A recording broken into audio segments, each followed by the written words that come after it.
He is a man that has been recognized by the Financial Times as one of Europe's top 50 technology entrepreneurs in 2015.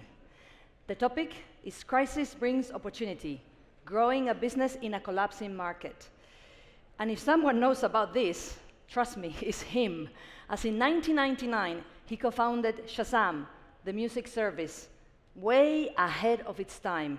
And mind you, this was not an advantage for them at the time, as the internet bubble burst in 2000. Do you remember that? Of course you do. And there were startups going bust everywhere. Wow, it sounds like a hell of a ride. So let's hear more directly from him. So please, let's give a warm welcome to Dhiraj Mukherjee. Welcome, Dhiraj.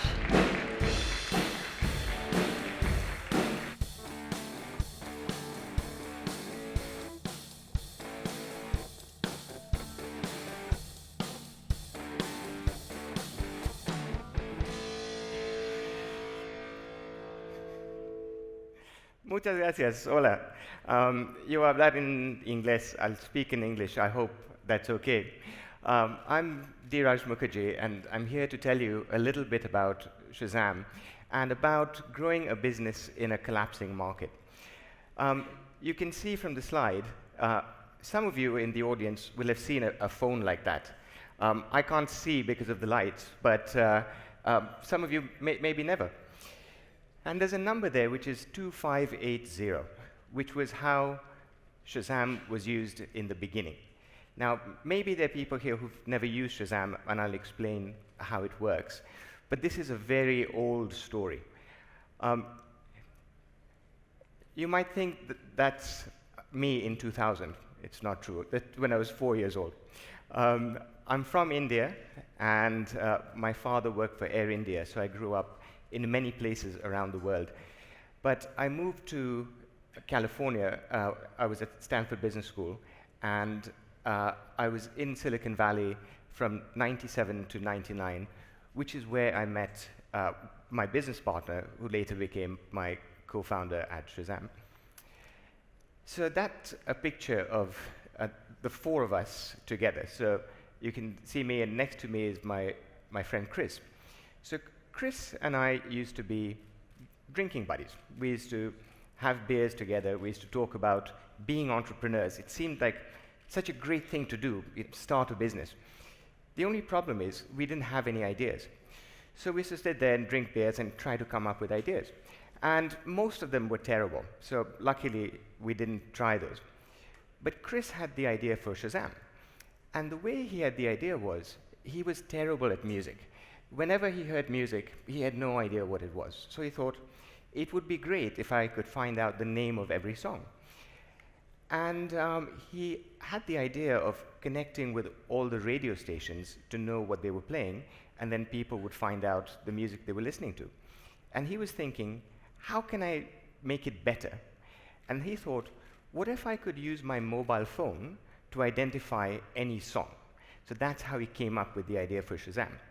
So he told me, and I said, Chris, have you been drinking again? Because, okay, it's a good idea, but how are we going to, we don't have the technology. And he said, oh, we'll just have to invent it. Now, Chris is a great guy, and we're great friends, but he's not technical. He's never invented any technology in his life. And at the time, I was a consultant. One of my clients was Universal Music. So I knew the music industry a little bit. I said, Chris, you want to identify any song? Where are we going to find the music? He said, oh, we'll just talk to the record companies. I'm sure they'll give us the music. I said, are you crazy? They don't have a database of music. They're not going to give it to us, I said, okay, never mind. Let's try to be positive. How are we going to make money? He said, well, that's easy, because when people use the service to identify music, then they'll buy the CD. I said, Chris, this is getting even worse. Have you heard of something called Napster? People are downloading music illegally for free. There's no business here, And I said, this is a big idea, but we need a team. So where are we going to find the team? He said, don't worry, because he was a student at Berkeley Business School. He said, I have a friend called Philippe, and Philippe is great. He is incredible. He is like a Superman, and he can be our business partner. So I said, that's fantastic. I'd never met Philippe, and it turns out that Chris was absolutely right. Philippe is just a Superman. But there's one little thing missing over here, which is that I had a job. I was happy. So I did a little spreadsheet. I calculated. I said, the chances of inventing the technology, I don't know, 20%. Chances of raising money, 30%. Chances of finding a business model, 40%. So I multiplied everything through, and it came out to the chances of this business succeeding was 4%. So I said, okay, let's take a chance, So I quit my job, and I joined this gang. Now, when I do talks, then people say to me afterward, they say, what are some of the lessons which you learned? One of the lessons which I learned is, don't do stupid things, okay? So if you're starting a company, if you're starting a business, try to find one which has a business model, So that would be, one piece of advice for those of you who are entrepreneurs. Now, we were very, very lucky. And we were lucky in the beginning, we were lucky in the middle, and I'm hoping that we're lucky in the end as well. And this was our luck. So we knew so little about music and technology, we didn't even know what domain of science we were looking for. So we had to ask people, like, where do we need to find like some super smart person, and it turns out the field was called digital signal processing, and the experts of digital signal processing were at Stanford University and at Berkeley in California, which is exactly where Chris and Philippe were. So they said, this is great. They went and spoke to the experts at those universities, and they met the head of Stanford's Center for Computer Research in Music and Acoustics, a professor called Julius Smith. And they said, Julius, can I ask you a favor? Who are the smartest PhD students that you've seen in your career? And Dr. Julius Smith gave them a list.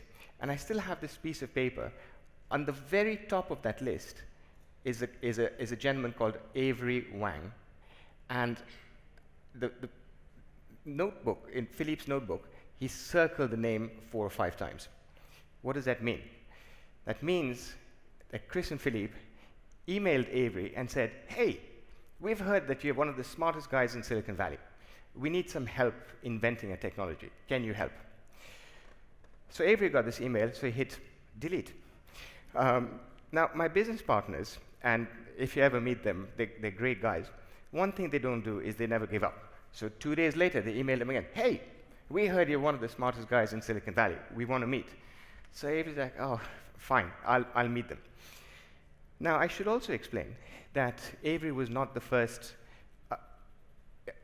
scientist that Chris and Philippe had met. They had met many conversations already. And the conversation went a little bit like this. They didn't really want to talk about the idea for Shazam because they were worried that somebody would steal the idea. But effectively, the problem we were trying to solve is we wanted to invent a technology which could identify any song. It could be from like 1 million songs using only 15 seconds because we didn't want users to stand there with their mobile phone for 10 minutes like this. It had to be recorded over the microphone of a mobile phone, which is not great. It had to work even after the sound had traveled over the GSM network. And it had to work accurately, quickly, so that the user didn't wait, and cost-effectively so we could build a business. So this was the challenge. Now, everyone that Chris and Philippe spoke to about this said, you guys are crazy, get out. I can't help you. But when they met Avery, Avery didn't say that. So Avery, he started thinking. Now, as soon as he started thinking, that was his big mistake. Because Chris and Philippe said, that's the man. That's the man that we want, you see? So, unfortunately, poor Avery ended up in this picture with the 3 of us. Now, almost immediately, he regretted it. And why he regretted it was he was with 3 MBAs and 1 poor chief scientist. And we said, I didn't say, I blame my co-founders. Chris and Philippe said, please invent the technology. You've got 3 months to invent the technology. So I wrote the business plan for Shazam. Then we started running around talking to angel investors. We said, we've got this great idea. We can identify any song. We're going to make millions and millions. I can't remember what kind of business model we had in the plan, and Avery was sitting there going, I can't invent this technology. I mean, he tried really hard, and it got so bad, it was 2 months, 3 weeks. I mean, it was right up against the deadline, and he's like, I'm going to have to give up. And he was actually about to give up when he had a breakthrough. And the breakthrough came from thinking about music as over time. So the way the technology works is it doesn't filter sound. It basically looks at the peaks and valleys of the sound over time. And when you start seeing a series of matches, then it kind of narrows in and locks in on that song. Now, I don't know if I can play you a clip. Let's see if we can play a clip from the sound file, which will give you an idea of what it sounded like. Let me see if I can do this.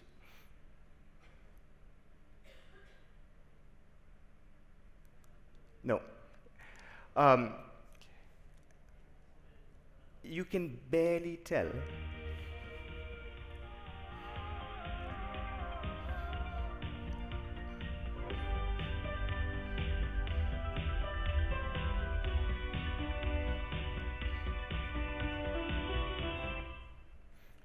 Okay, so that's the song. Should we try the other clip? Let's see if we can play that.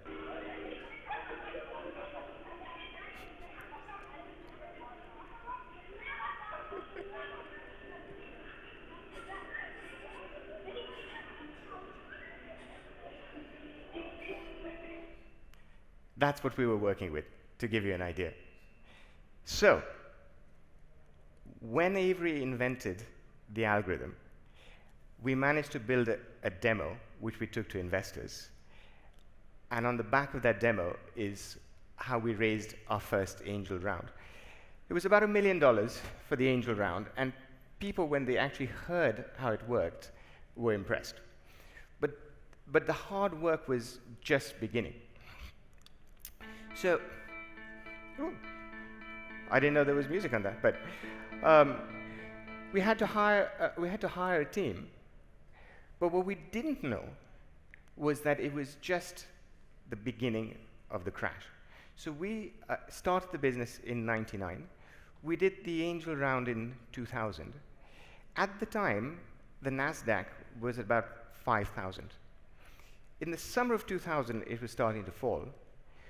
And then by 2001, it was down at 2,000. And practically every startup that we knew went bust. Raising money was incredibly difficult. No one was investing. And to make it even worse, in 2001, in September 11th, when you had the attack on the Twin Tower, made it even worse. So through that, we managed to raise a venture capital round in 2001, which was $8.5 million. And in fact, one of my investors is here as well, Nenad from DN Capital. Thank you to those people who backed us in that really difficult time.